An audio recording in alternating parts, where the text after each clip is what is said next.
مقام نزول سورہ اخلاص ایک قول کے مطابق مکی اور ایک قول کے مطابق مدنی ہے. رکوع اور آیات کی تعداد اس صورت میں 1 رکوع اور 4 آیتیں ہیں. سورہ اخلاص کے اسماء یعنی اس کے نام اور اس کی کیا وجہ ہے اتنے سارے نیمز ہونے کی. مفسرین نے اس سورت کے تقریباً 20 نیمز ذکر کیے, 20 نام, ان میں سے 4 میں آپ کو بیان کرتا ہوں. اس سورت میں اللہ تعالیٰ کی خالص توحید کا بیان ہے, اس وجہ سے اسے سورہ اخلاص کہتے ہیں. اس صورت میں یہ بتایا گیا کہ اللہ تعالیٰ ہر نقص و عیب سے بری اور ہر شرک سے پاک ہے. اس مناسبت سے اسے سورہ تنزیہہ بھی کہتے ہیں. اسی طرح جس نے سورت سے تعلق رکھا وہ غیروں سے الگ ہو جاتا ہے, اس لیے اسے سورہ تجرید بھی کہتے ہیں. اسے پڑھنے والا جہنم سے نجات پاتا ہے, اس بنا پر اسے سورہ نجات بھی کہتے ہیں. کیا بات ہے. اب اتنی فضیلتیں ہیں, حدیثیں اتنی ساری ہیں اس کی فضائل میں 1-2 حدیثیں آپ کو سناتا ہوں. حضرت ابو سعید خدری رضی اللہ تعالی عنہ سے روایت ہے کہ نبی پاک علیہ الصلوۃ والسلام نے ارشاد فرمایا, کیا تم میں سے کوئی اس سے عاجز ہے کہ وہ رات میں قرآن مجید کا 1/3 حصہ پڑھ لے؟ صحابہ کرام علیہ رضوان کو یہ بات مشکل معلوم ہوئی. انہوں نے عرض کی, یا رسول اللہ صلی اللہ تعالی علیہ وسلم, ہم میں سے کون اس کی طاقت رکھتا ہے؟ آپ علیہ الصلوۃ والسلام نے ارشاد فرمایا, سورہ اخلاص 1/3 قرآن کے برابر. واہ, ایک دفعہ پڑھو 1/3 قرآن, 1/3 آف قرآن کے برابر. اٹ مینز اگر آپ 3 بار سورہ اخلاص پڑھ لیں, اتنی اللہ کی رحمت ہے کہ پورے قرآن کا ثواب مل جائے گا. سبحان اللہ. ایک اور حدیث پاک, یہ حدیث بھی بخاری شریف کی تھی, بخاری شریف کی ایک اور حدیث پاک.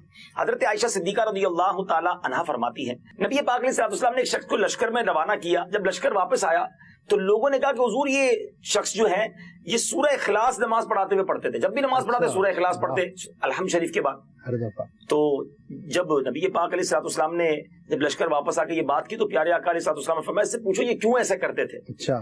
تو انہوں نے جب لوگوں نے ان سے پوچھا تو انہوں نے کہا کہ یہ سورت رحمان کی صفت ہے, اس وجہ سے میں اسے پڑھنا پسند کرتا ہوں. سبحان اللہ. پیارے آقا علیہ الصلوۃ والسلام نے ارشاد فرمایا, اسے بتا دو کہ اللہ تعالیٰ اس سے محبت کرتا ہے. واہ, سورہ اخلاص سے محبت کرنے والے سے اللہ تبارک و تعالیٰ محبت فرماتا ہے. کیسی بشارت ہے, کون نہیں چاہے گا. کیوں نہ ہم سورہ اخلاص کو بہت زیادہ کثرت سے پڑھیں. اب سورہ اخلاص نازل کیوں ہوئی؟ سبحان اللہ, اس کا جو بیک گراؤنڈ ہے نا, کمال کا بیک گراؤنڈ. سبحان اللہ. اب نبی پاک علیہ الصلوۃ والسلام نے جب غیر مسلموں کے سامنے, کفار کے سامنے اللہ رب العزت کا نام لیا, پیغام دیا, اللہ وحدہ لا شریک کی طرف بلایا, تو انہوں نے طرح طرح کے سوال کیے. کوئی کہتا کہ اللہ کا نسب کیا ہے, کوئی کہتا تھا کہ وہ سونے کا ہے یا چاندی کا ہے, لوہے کا ہے یا لکڑی کا ہے, کس چیز کا ہے, کیا کھاتا ہے, وہ کیا پیتا ہے, ربوبیت اس نے کس سے ورثے میں پائی ہے, اس کا کون وارث ہوگا.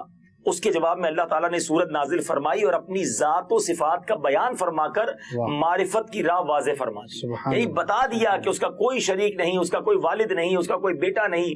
سبحان اللہ, کیا تفصیل کے ساتھ یہ مختصر سورت ہے مگر کتنی جامع ہے. تو بار بار پڑھیے, اس کے ترجمے پر غور کیجیے, اس کی تفسیر پر غور کیجیے, اللہ سے محبت بڑھتی چلی جائے گی. مجھے اپنی اور ساری دنیا کے لوگوں کی اصلاح کی کوشش کرنی ہے.